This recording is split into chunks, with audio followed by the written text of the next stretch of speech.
बिस्मिल्लाहिर्रहमानिर्रहीम अस्सलाम वालेकुम। जी बच्चों, कैसे हैं आप लोग? ठीक हैं? अच्छा भी आप लोगों का पेपर होने वाला है फ़िज़िक्स का, और ये 2023 यानी इस साल का ये गेस है आपके एमसीक्यूज़ का।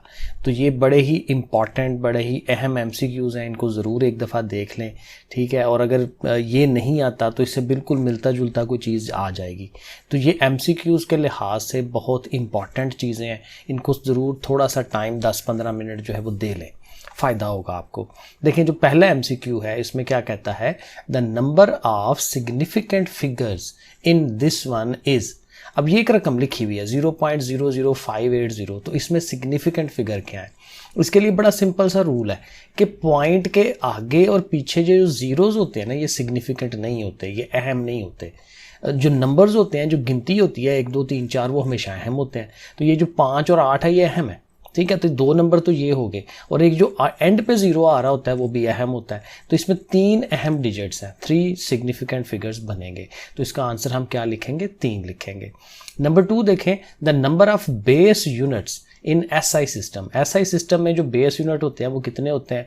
ये ज़ाहिर ये 7 होते हैं। नंबर 3 है द अमाउंट ऑफ सब्सटेंस, किसी चीज़ की जो मिकदार है इन टर्म्स ऑफ नंबर्स, उसको नंबर्स में जब लिखा जाता है तो वो किस तरह से मैयर होती है? वो मोल्स के अंदर होती है, ठीक है ना? इसका वो नंबर था 6.02 कुछ इस तरह का, 10 की पावर, वो आप देखिएगा क्या नंबर है। तो ये मोल्स में हम उसको कहते हैं जब किसी चीज़ को नंबर्स में हम शुमार करते हैं। एन इंटरवल ऑफ 200 माइक्रोसेकेंड, कहता है 200 माइक्रोसेकंड है, तो वो किसके इक्वलेंट होगा, किसके बराबर होगा? देखिए, याद ये रखना है कि माइक्रो होता है 10 की पावर -6। अब -6 देख के तो आपने दौड़ के ये वाला 4 वाले आंसर को टिक नहीं कर देना, क्योंकि माइक्रो में तो होता है -6, लेकिन ये 200 है, 2 ज़ीरोज़ इसके भी हैं। 2 ज़ीरोज़ का मतलब होता है 10 की पावर 2, तो 10 की पावर 2 इसकी और ये 6 माइनस की, तो 2 में से 6 माइनस करें पावर तो कितनी बनती है? -4 बनती है। तो ये 3 वाला आंसर सही है। ये थोड़ा सा ना ट्रिक यूज़ करता है, तो ये आपने ध्यान रखना है ज़रा। नंबर 5 देखें, the smallest quantity among these, इनमें जो सबसे छोटी मिकदार है, ठीक है? मिली जो होती है ना, मिली होती है 10 की पावर -3, या ये कह लें कि 1000 से किसी चीज़ को जब तकसीम कराते हैं तो 2 को आप तकसीम कराएंगे ना 1000 से, तो ये आएगा आंसर 0.002। तो 0.002 सबसे छोटा है, ठीक है? तो ये वाला जो बी वाला आंसर है ये सही होना चाहिए। फाल्कन जो है can fly at the speed of, ये जो फैल्कन है ये हमारा कितनी स्पीड से, हाईएस्ट स्पीड कितनी हो सकती है इसकी? तो ये 300 किलोमीटर पर आवर तक ये जा सकता है, ठीक है? ये ज़ाहिर इन्फॉर्मेशन है, हमें याद रखनी है। Number 7, the acceleration of a body, कहता है कोई भी बॉडी है ना, तो उसका जो अंदर जो एक्सेलरेशन पैदा होता है, लेकिन वो बॉडी क्या कर रहा है? फॉलिंग डाउन फ्रीली, ज़मीन की तरफ फ्रीली आ रहा है, तो उसका अप्रॉक्सीमेट कितना होता है? ये हमने पढ़ा हुआ 9.8 9.8 होता है, लेकिन अप्रॉक्सीमेट करना हो, अंदाज़ा लगाना हो, तो हम उसको 9.8 को 10 बना देते हैं। सो ये 10 मीटर पर सेकेंड स्क्वायर जो है ये बनता है। नंबर 8 वाला, विच of the following is a vector quantity. तो वेक्टर वही चीज़ होती है जिसमें मैग्नीट्यूड होता है, साथ डिस्प्लेसमेंट उसका जो है डायरेक्शन भी होती है। तो ये जो डिस्प्लेसमेंट है ये असल में फासले को कहते हैं, ठीक है? डिस्टेंस को कहते हैं, लेकिन इसमें साथ डायरेक्शन भी होती है, तो इसलिए ये वेक्टर क्वांटिटी होगी डिस्प्लेसमेंट वाला। नंबर 9 है, if an object is moving with constant speed, एक चीज़ है जो एक खास स्पीड से चली जा रही है 20 की स्पीड पे या 30 की स्पीड पे, then it's distance time graph, उसका ये जो ग्राफ बनेगा, देखिए एक तरफ टाइम होना है, एक तरफ फासला होना है।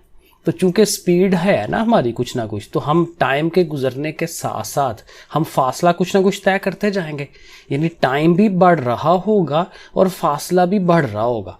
तो दोनों जब इंक्रीज कर रहे होते हैं ना, तो उसकी डायरेक्शन ऐसे करके टेढ़ी बनती है, ऐसे करके, ठीक है? तो ये इसको हम कहते हैं इंक्लाइंड टू टाइम एक्सिस, या दूसरा एक्सिस जो है इंक्लाइंड होना चाहिए। ये असल बात है, किसी चीज़ के पैरेलल नहीं है, किसी के अलॉन्ग नहीं है, इंक्लाइंड है, ठीक है? तिरछी होती है नीचे से ऊपर की तरफ। अब ज़रा मैं बना कर ही दिखा सकता, तो फिलहाल अब इसको याद रख लें। आगे चलें 10 वाला, by dividing displacement of a moving body with time.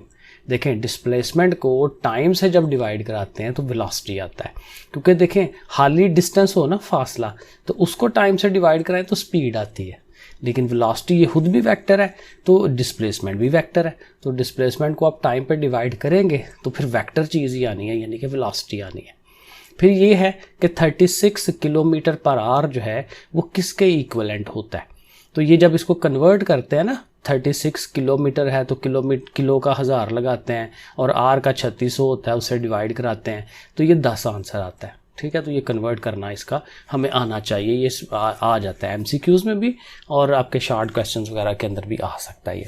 फिर ये एक है कि कोएफिशिएंट ऑफ फ्रिक्शन म्यू जिसको हम कहते हैं between the tyre and the wet road. Tyre और ये जो वेट रोड होती है, ये गीली रोड होती है, उनके दरमियान जो कोएफिशिएंट ऑफ फ्रिक्शन है वो कितना होता है 0.4। कम हो जाता है ना, क्योंकि वो जो रोड है वो गीली है। अगर खुश्क रोड हो ना तो वो शायद 0.6 या 7, मेरा 0.7 होता है, वो ज़्यादा हो जाता है। ठीक है ना, तो थोड़ा कम होता है जब वेट हो, जब गीली हो रोड, क्योंकि उसमें फिसलने के चांसेस ज़्यादा होते हैं, फ्रिक्शन कम हो जाती है। First law of Newton is applicable in the absence of which of the following. जो पहला न्यूटन का कानून है कब लगता है, किसके ना होने से लग रहा होता है, तो ये फ्रिक्शन है, क्योंकि फ्रिक्शन जो होती है ना उसको हम इग्नोर करते हैं फर्स्ट लॉ के अंदर। तो फ्रिक्शन को आपने जो है वो कहना है कि भाई ये अगर ना हो तो फर्स्ट लॉ जो है वो होल्ड करता है। The number of perpendicular components of a vector, एक वेक्टर के हम वो दो कंपोनेंट बनाते हैं ना, एक्स एक्सिस के अलॉन्ग और वाई एक्सिस के अलॉन्ग, एफ एक्स और एफ वाई। ठीक है ना, तो दो कंपोनेंट बनते हैं, तो ये इसका आंसर 2 होना चाहिए। नंबर 15 है the centre of gravity of irregular shaped body can be found with the help of. अब एक टेढ़ा मेढ़ा कोई चीज़ है तो उसकी सेंटर ऑफ ग्रेविटी हम कैसे नापते हैं, उसका पूरा एक एक्सपेरिमेंट है कि उसको जो है वो सुराख करते हैं, उसमें टांगते हैं, फिर साथ एक प्लम्प लाइन लगाते हैं।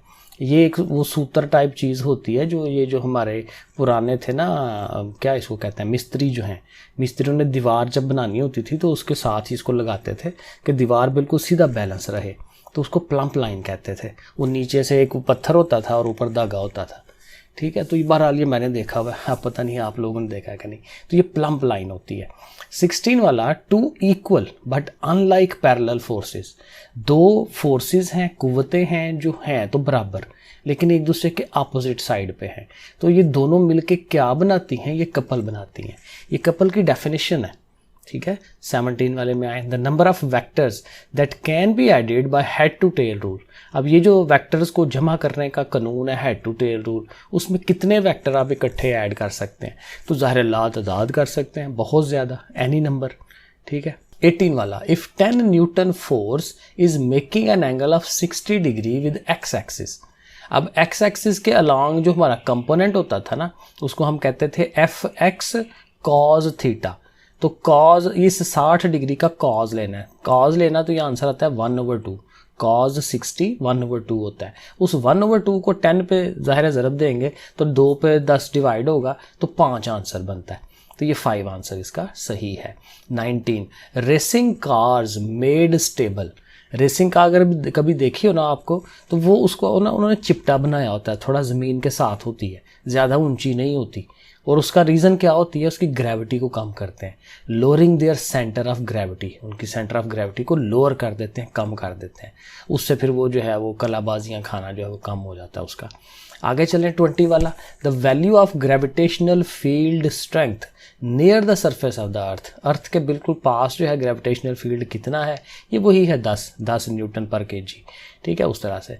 21, the value of G on the moon surface is 1.6। अब वैसे हमारे यहाँ तो 10 है ना, 10 के राउंड अबाउट है, लेकिन कहता है मून की सरफेस पे कम है तो 1.6 है। अच्छा, तो फिर क्या करना है, what will be the weight of 100 kg। अब एक बॉडी है जिसका वेट है, सॉरी उसका है मैस उसके अंदर जो है वो 100 kg है, तो वो अगर मून पे चला जाए तो उसका वेट कितना होगा। अब वेट के लिए बड़ा बेसिक सा फार्मूला है कि हम मैस को और ग्रेविटी को ज़रब देते हैं, तो ये मैस हमारा 100 है ये वाला, और उसका जो ग्रेविटी है वो 1.6 है, दोनों को ज़रब दे दें कैलकुलेटर में तो ये 160 आ जाता है, तो ये सही है। The SI unit of power, power की यूनिट वाट होती है, ये हमें याद रखना है। The energy stored in a dam, किसी डैम के अंदर जो एनर्जी स्टोर होती है वो पोटेंशियल एनर्जी है, क्योंकि डैम में पानी को स्टोर किया जाता है फिर ऊंचाई से गिराया जाता है, तो ऊंचाई से गिराना पोटेंशियल एनर्जी। 24 वाला, इन आइंस्टाइन मैस एनर्जी इक्वेशन, वो जो इक्वेशन है ना E = mc², बड़ी मशहूर है ये इक्वेशन, ये आइंस्टाइन ने बनाई थी। तो कहता है उसमें ये जो c होता है वो किसकी निशानदेही करता है, तो ये स्पीड ऑफ लाइट को शो कराता है c। आगे चले, in a dam the water energy is called, water के अंदर जो एनर्जी होगी डैम में ये वही है पोटेंशियल एनर्जी, लेकिन इसको हम ये भी कह सकते हैं ग्रेविटेशनल पोटेंशियल एनर्जी GPE, क्योंकि ग्रेविटी की वजह से है, ज़मीन से ऊंचा किया हुआ उस पानी को हमने। आगे है 26 वाला आइंस्टाइन मैथ एनर्जी इक्वेशन, ये मैंने बताया E = mc² होती है, इसको हमें याद रखना है। वर्क डन इज मैक्सिमम, काम जो है हमारा सब ज़्यादा से ज़्यादा होगा when angle between force and displacement is. अब देखें बड़ी सिंपल सी बात है, काम कब ज़्यादा होना है, जब हम किसी चीज़ को धक्का लगाते हैं ना, तो चीज़ जिधर को मूव करे उधर को ही धक्का लगे तो फिर ज़्यादा से ज़्यादा काम होता है। जैसे एक बक्सा है और उसको हम पीछे से धक्का लगाते हैं, बिल्कुल पीछे से लगाएंगे तो तभी वो आगे को जाता है ना ज़्यादा, ठीक है, तो वो ज़ीरो एंगल हो जाता है। तो ज़ीरो एंगल होना चाहिए किसके दरमियान, फोर्स में और डिस्प्लेसमेंट में, यानी दोनों की डायरेक्शन एक ही होनी चाहिए। 28 वाला है 1 litre is equal to, 1 litre जो है ना तकरीबन 1 किलोग्राम के बराबर होता है, ये बड़ा नॉर्मल सा 1 kg और साथ उसका जो m है, ठीक है, ये इस तरह से, तो 1 kg के बराबर होता है। SI unit of pressure, pressure की जो यूनिट है वो क्या है, वैसे तो इसको वो पास्कल भी कहते हैं, लेकिन यहाँ न्यूटन मीटर के हिसाब से न्यूटन मीटर और मीटर के ऊपर -1 पावर, क्योंकि मीटर ओवर में होता है बटे में। इन SI unit system unit of density, density की जो यूनिट होती है किलोग्राम पर क्यूबिक मीटर होती है, तो m के ऊपर 3 पावर -3 पावर, क्योंकि इसको ऊपर ले जाते हैं ना, वैसे वो डिवाइड कर रहा होता है, तो kg पर मीटर क्यूब जो है ये वाला आता है तीसरे वाला। नंबर 31 है in which of the following state molecules do not leave their position. अब ज़ाहिर सॉलिड में ही ऐसा होता है कि मॉलिक्यूल बिल्कुल पास पास होते हैं, जुड़े होते हैं, तो वो अपनी जगह चेंज नहीं कर पाते बेचारे, तो सॉलिड में ही होता है ऐसे। पास्कल इज इक्वल टू, वही बात कि वो ये प्रेशर की यूनिट है, वो 1 न्यूटन मीटर स्क्वायर के बराबर होता है, क्योंकि ये भी वो उसकी यूनिट है प्रेशर की। आगे चले 33 वाला, the way by which transfer of heat takes place, heat की जो ट्रांसफ़र है वो कितने तरीक़ों से होती है, 3 तरीक़ों से होती है, कंडक्शन, कन्वेक्शन और वो एक और भी है, बहरहाल तो ये 3 तरीक़ों से होती है। The unit of thermal conductivity, ये याद रखने वाली बात कि थर्मल कंडक्टिविटी की जो यूनिट है वो है Wm-1 K-1, ठीक है, इसको आपने याद करना है। थर्मल कंडक्टिविटी ऑफ एयर, हवा की जो कंडक्टिविटी है ना वो कितनी होती है, 0.026, ये हमें याद रखने वाली चीज़ें आ गई। फिर ये है जी global warming is due to a gas, किस गैस की वजह से ग्लोबल वार्मिंग ज़्यादा होती है, तो कार्बन डाइऑक्साइड है, क्योंकि ये फिर हीट को ऊपर वापस नहीं जाने देती। In solids heat is transferred by, solid में हीट कैसे वो आगे को जाती है, वो कंडक्शन के ज़रिए जाती है। What happens to the thermal conductivity of wall if its thickness is doubled, तो अगर उसकी मोटाई दीवार की ज़्यादा कर दें, डबल कर दें, तो उसकी जो थर्मल कंडक्टिविटी है उस पर क्या फ़र्क पड़ता है, तो कोई फ़र्क नहीं पड़ता, क्योंकि कंडक्टिविटी उसकी प्रॉपर्टी है कि किस रेट से जो है वो उसके अंदर से हीट गुजरती है, चीज़ गुजरती है, तो रेट तो वही रहना, रेट का में फ़र्क नहीं पड़ना, चाहे जितना मर्जी मोटा कर ले उसे, ठीक है। तो बहरहाल वैसे ये है कि हीट का ट्रांसफ़र कम हो जाएगा, लेकिन रेट एक जैसा ही रहेगा।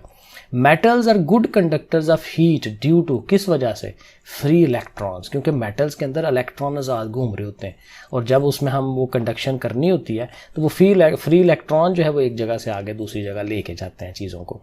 40 वाला है फॉल्स सीलिंग, ये जो हम आजकल लोगों ने खूबसूरती के लिए सीलिंग एक लगा लेते हैं ना अंदर दीवार, छत जो होता है, छत के ऊपर एक और छत बनाते हैं, उसके नीचे वाली अंदर वाली जो छत होती है, तो वो क्यों बनाते हैं, उसका फ़ायदा क्या होता है, तो ये भी एक फ़ायदा है, एक तो खूबसूरती ज़ाहिर होती है, और नंबर 4 ये है कि ये इंसुलेट करता है सीलिंग को, चीज़ें ऊपर नीचे, हीट को नीचे आने देना ना देना, वो भी जो है इसका फ़ायदा है।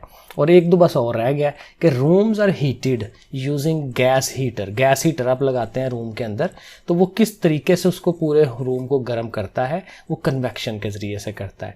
और फिर ये लास्ट में है कि लैंड ब्रीज जो है वो ब्लो करती है किधर से किधर को, तो सी से लैंड की तरफ जाती है ड्यूरिंग द डे। लो जी, ये मेरे पास कुछ इंपॉर्टेंट MCQs थे, ज़रूर इनको तैयार कर लें, एक दो दफ़ा देख लें, और अगर कहीं आपको लगता है मेरा पॉइंट गलत है वो आप कमेंट में मुझे बता दीजिएगा। ओके फिर बच्चों, अल्लाह हाफिज़।